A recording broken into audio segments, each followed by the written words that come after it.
अस्सलामुअलैकुम students, welcome back to प्यारा घर।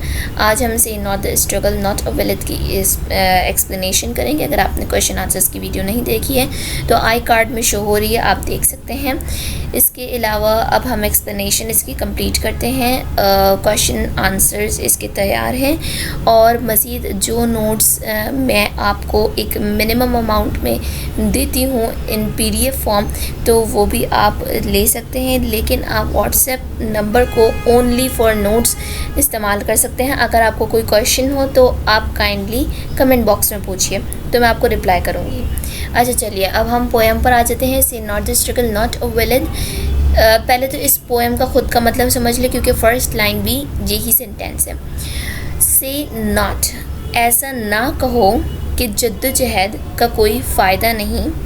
अ विलेट का मतलब होता है यूज़लेस, कोई फ़ायदे का ना होना। Say not the struggle, not a willet, the labor and the wounds are vain, the enemy faints not, not failed, and as things have been, they remain.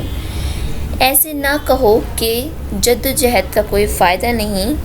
वो मेहनत और मुशक्क़त जो आप उठा रहे हो या जो चोटें आप खा रहे हो वो यूज़लेस हैं, वो किसी फ़ायदे के नहीं। लेबर यहाँ पे मुराद मज़दूर ज़रूरी नहीं कि हर दफ़ा मज़दूर ही हो। दरअसल यहाँ पे जो लेबर इस्तेमाल हुआ है वो हार्ड वर्क के लिए हुआ है, और जो वाउंड्स लिखा गया है ये दरअसल इंजरीज़ के लिए है, यानी जो आप चोटें खाते हो।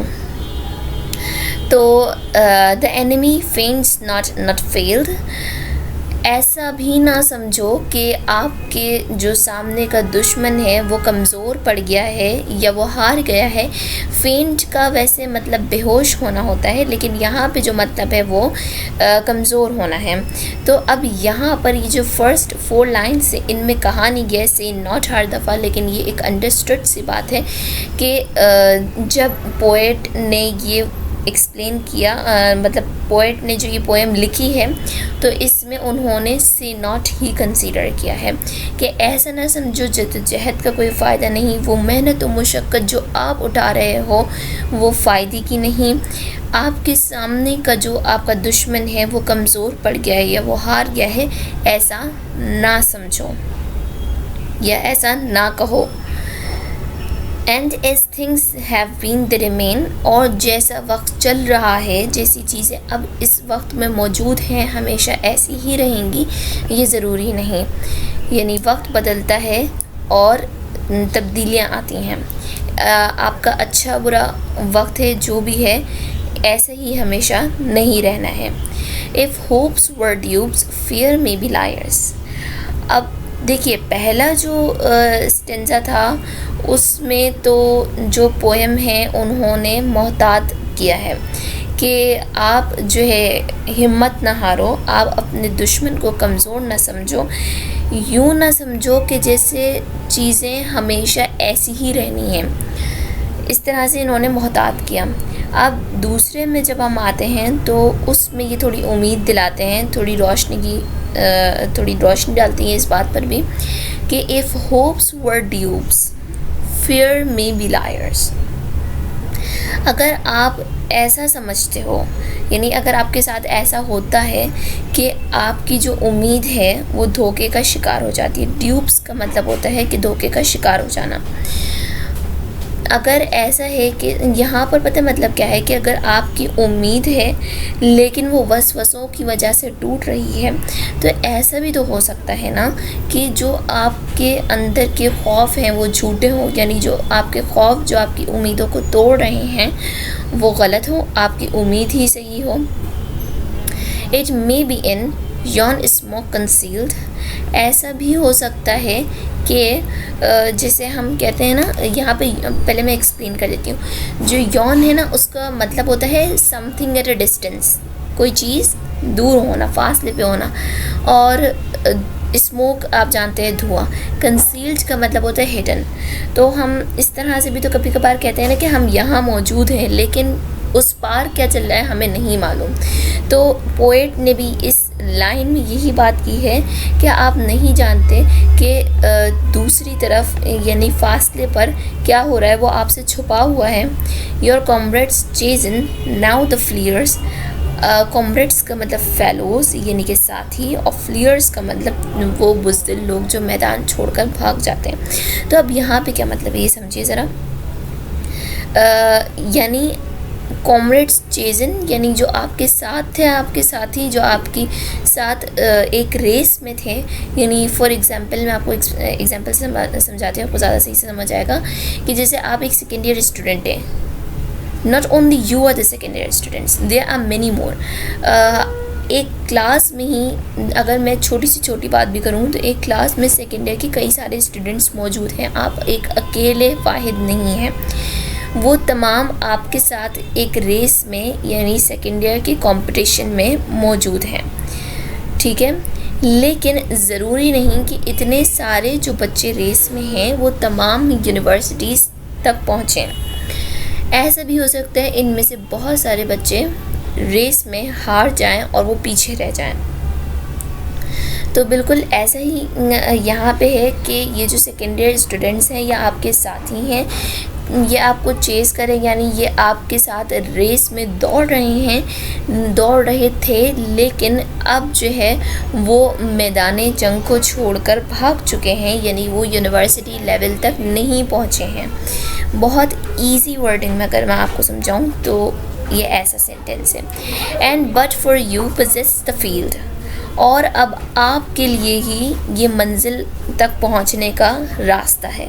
तो एक बहुत ही पुरुम्मीद लाइंस थी हैं कि जिसमें पहले तो इस पोएम में पहले में शायर ने मोहतात किया और उसके बाद उम्मीद दिलाई कि आपके साथी थे रेस में, लेकिन अब आप ही हैं अपनी मंजिल तक पहुंचने के काबिल। For while the tired waves vainly breaking. अच्छा, अब ये जो सेंटेंसेस है ना ये जो दो स्टेंसेस हैं ये दरअसल जो है क्या है, ये एग्जांपल्स हैं। पहली तो सी की एग्जांपल यानी कि समंदर की, और जो दूसरी है द लास्ट वन वो जो है एक सन की एग्जांपल देता है। तो मुझे पर्सनली जो अच्छी लगती है वो सन की एग्जांपल अच्छी लगती है। अब ये ज़रा आप वजह से समझिएगा क्योंकि इसमें कुछ डिफ़िकल्ट वर्ड्स आने जैसे कि ये। तो चले, for while the tired waves vainly breaking. Vainly का मतलब होता है यूजलेसली, कोई काम ना होना। Seem here no painful inch to gain, far back through creeks and inlets making, comes silent flooding in the main। पहले डिफ़िकल्ट वर्ड्स बता देती हूँ, ये लिख लीजिए। creeks and inlets का मतलब होता है पानी का रास्ता ज़मीन के अंदर बना हुआ, ठीक है। जो आपकी बुक में लिखे हुए मीनिंग वही बताइए। पानी का रास्ता जो ज़मीन के अंदर बना हुआ होता है उसे क्रीक्स एंड इनलेट कहते हैं। द मेन यहाँ पे जो वर्ड यूज़ हुआ है इसका मतलब होता है सी। तो आप यहाँ पे कहना क्या चाह रहे हैं, यहाँ पर कह ये रहे हैं कि कुछ देर के लिए ऐसा लगता है कि जो लहरें आ रही हैं और उनका ज़ोर टूट जाता है तो कोई इन्हें दिक्कत पेश नहीं आती है, इन्हें कोई दर्द नहीं होता है, लेकिन दर हकीकत ऐसा नहीं है।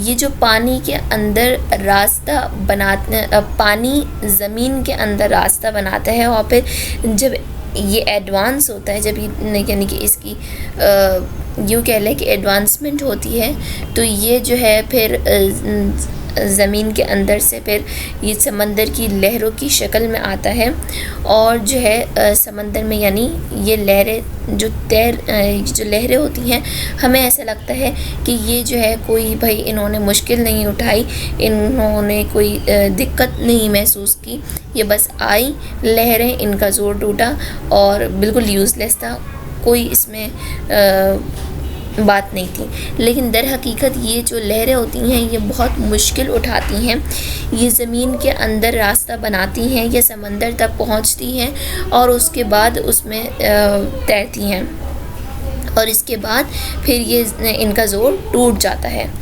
एंड नॉट, अब मैंने ये सी की एग्जांपल बता दी, अब सन की एग्जांपल बता देती हूँ।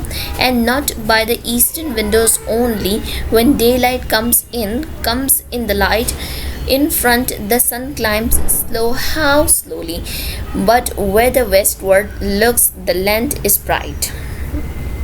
अब यहाँ पर देखिए, यहाँ पर कोई ऐसे डिफ़िकल्ट वर्ड नहीं है, लेकिन एग्ज़ाम्पल मुझे काफ़ी अच्छी लगती है क्योंकि अब सी की तो एग्ज़ाम्पल हमने इनसे समझी है, लेकिन सन की हम खुद ऑब्ज़र्व करते हैं। वो कैसे, देखिए। अब यहाँ पर बात क्या हो रही है कि ये जो सन है ये जब तुलू होता है तो हम देखते हैं कि कितना आहिस्ता आहिस्ता ऊपर आ रहा है, लेकिन दर हकीकत वो इस तरह से कंटिन्यूसली वो अपनी हार्ड वर्क करता रहता है कि वेस्ट तक भी उसकी रोशनी पहुंच जाती है। सिर्फ ईस्ट नहीं बल्कि उससे वेस्ट भी उसकी रोशनी से फ़ायदा उठा रहा होता है। डे लाइट हमारे पास आती रहती है। When the day light comes in the light, यानी कि सूरज तुलू हो जाता है और सूरज की रोशनी हम तक पहुंचती है।